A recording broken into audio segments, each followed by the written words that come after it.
সকালবেলায় ছিল কচুরি আর আলুর তরকারি, দুপুরবেলায় ছিল ভাত,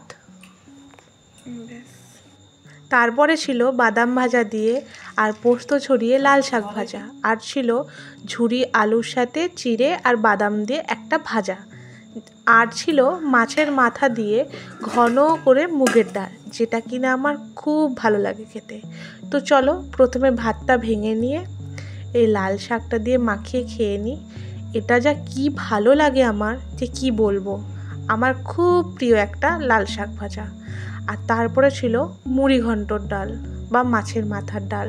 এই মাছের মাথার ডালের সাথে লেবু খুব ভালো লাগে, সেদিনকে লেবু ছিল না বলে আর নেওয়া হয়নি। যাই হোক, আমি মাছের মাথা আবার ভালো করে খেতে পারি না বাবু, আমার কেমন অসুবিধা হয়, সেই জন্য মা আমাকে অল্প কাঁটাযুক্ত মাছের মাথার অংশটাই দেয়, যেটা কিনা আমি ভালো করে খেতে পারি।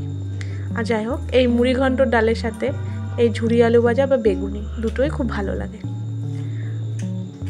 সন্ধ্যেবেলা একটা বিঙ্গো খেয়েছিলাম, আর রাত্রেবেলার জন্য ছিল চিকেন কষা আর রুটি। এটাও খুব ভালো রান্না হয়েছিল।